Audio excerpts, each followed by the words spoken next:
What are they looking for and why?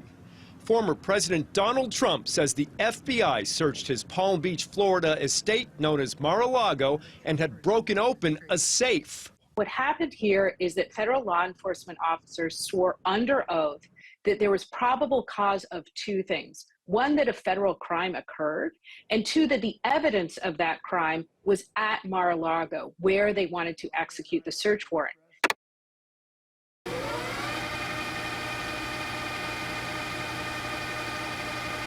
Palm Beach, Florida is an affluent city in the southern eastern tip of the state. The average home in Palm Beach costs approximately $1.7 million. The average household income ranks in the top 10% of the nation. Of the thousands of cities and towns in the nation, Palm Beach is consistently among the top 20 richest. More than 30 billionaires live there. It's not simply home to successful people, it's home to decadent people. People who live a life that is a caricature of the upper class. The kind of people for whom the patrons of Cheers would commonly find themselves at odds. The kind of people who buy massive car collections, not out of any love for classic automobiles, but to simply have a room in their mansion to house a car collection to make visitors taking a tour of the mansion see their car collection at the end and say, "Ooh, do you ever drive any of these cars?" And the answer to that, obviously, is no. Less than 10,000 people live there, but that does not give it a small town feel, more of an exclusive country club vibe. Why does Palm Beach have so many millionaires and billionaires? Well, they move there for the climate, the scenic vistas, no income tax whatsoever in Florida, property taxes below the national average in Palm Beach specifically, and a history of the idle rich making this their community for over a century. You know how big cities always have ethnic enclaves? In major metropolitan areas, there's usually a few neighborhoods that were originally populated by first-generation immigrants who congregated together to feel welcome and familiar, and generations later, these neighborhoods are still populated by that ethnicity to avoid housing discrimination by white landlords. Decadent cities like Palm Beach are like that, but for assholes. They want to be around their own kind to perform their own cultural norms, like clay pigeon shooting, polo, and parties. I'm sorry to belabor the point, but I'm not just saying the rich live there. I'm saying these people will be first against with a total land area of 7.8 square miles.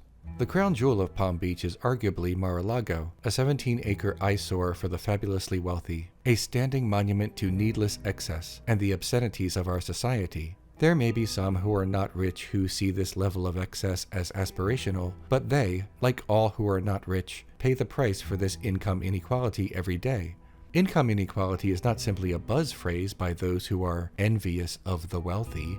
The mere existence of income inequality negatively impacts wages, health, debt, housing, rates of crime, and rates of extreme poverty. Income inequality does not simply mean that there are only so many dollars to go around.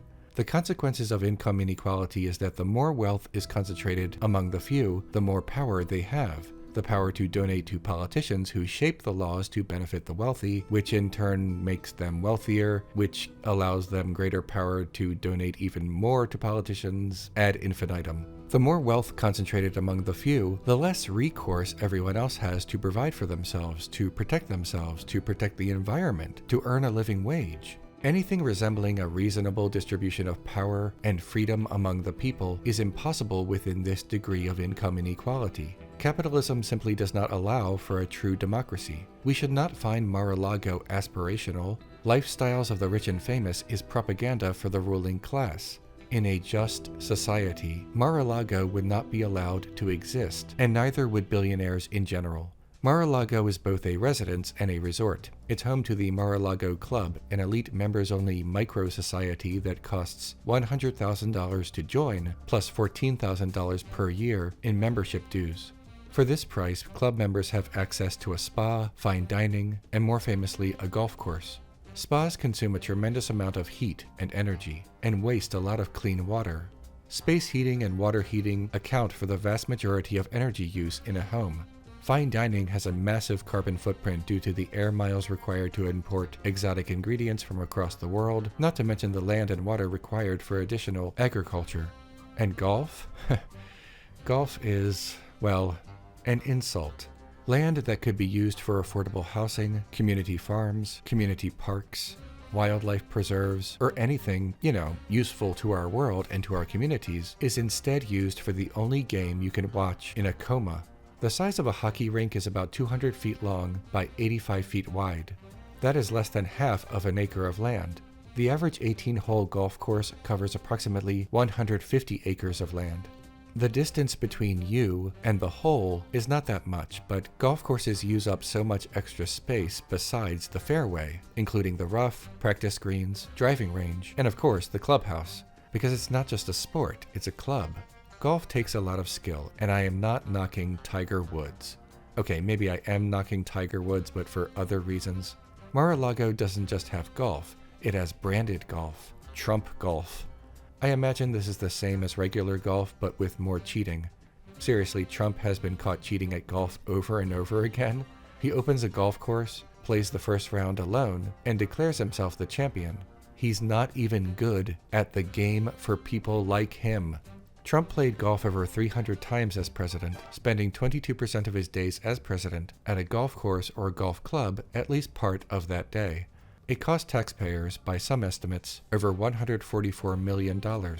This was widely speculated to be a combination of his preference for leisure over work and a method to advertise his own golf courses. His defenders love to claim that Barack Obama played the same amount or more than Trump as president, and someone is probably furiously typing that as I speak. But before you finish, 2 things about that. Obama played about 300 times over the course of 8 years, whereas Trump played about 300 times over the course of 4 years. That is not insignificant. Second, I'm not a Democrat or a liberal, and I don't care about Barack Obama. I don't like any president. It's only a matter of degrees. So save your gotcha for someone else. Okay? So, where did Mar-a-Lago even come from? The property was commissioned to be built by Marjorie Merriweather Post, the breakfast cereal heiress, and designed by 2 famous architects of her time. In 1924, it cost approximately $7 million, which in today's money is well over $100 million. A real-life Xanadu of Citizen Kane fame, paid for by the profits from grape nuts. As Post grew older, her time running short, she decided to give away 3 of her enormous properties. She gave her home in Washington, D.C., Hillwood, to the Smithsonian Institute. The Smithsonian has since given it back, citing maintenance costs. She gave away Camp Topridge to be used as a forest preserve, but the state of New York kept only a little and sold the rest. And what of Mar-a-Lago? Post wanted it to be used for scholarly pursuits, but that never occurred because of, you guessed it, the cost of upkeep. These properties were lavish and built for extravagant 1920s flapper parties. Why, it's almost as if these ridiculous monstrosities are completely impractical, a massive waste of resources, and only exist as status symbols. Who knew? With no other recourse, in 1973, Post bequeathed Mar-a-Lago to the National Park Service in hopes of creating a new legacy, a winter White House, a government-controlled second home for the President of the United States. Presidents often have a getaway location outside of Washington, D.C. Harry Truman took 16 trips to the so-called Little White House at a Navy station in Florida. George W. Bush infamously took 77 trips to his ranch in Texas. Why not a permanent second White House? The government went for it, at least at first. You see, Mar-a-Lago is a massive property that was not originally designed to be a government installation, and federal agents need security to be tight and manageable. I mean, you can't have the president and a bunch of sensitive government stuff completely unsecured at Mar-a-Lago, right? In addition to this, the Winter White House idea came at the worst possible time because the president, Richard Nixon, already owned property in Florida, and he generally used that property when he wanted to get away from Washington. Why would he go to an unsecured breakfast cereal mansion when he could just, go home? In 1981, the federal government recognized that simply keeping up maintenance on this thing was more trouble than it was worth and returned it to the Post Foundation. Enter Donald Trump. The property itself could turn a profit under different circumstances, but the idea of owning a piece of presidential history, even failed presidential history, probably appealed to his vanity. This was, after all, a man obsessed with imprinting his name on as many buildings as possible in the 1980s.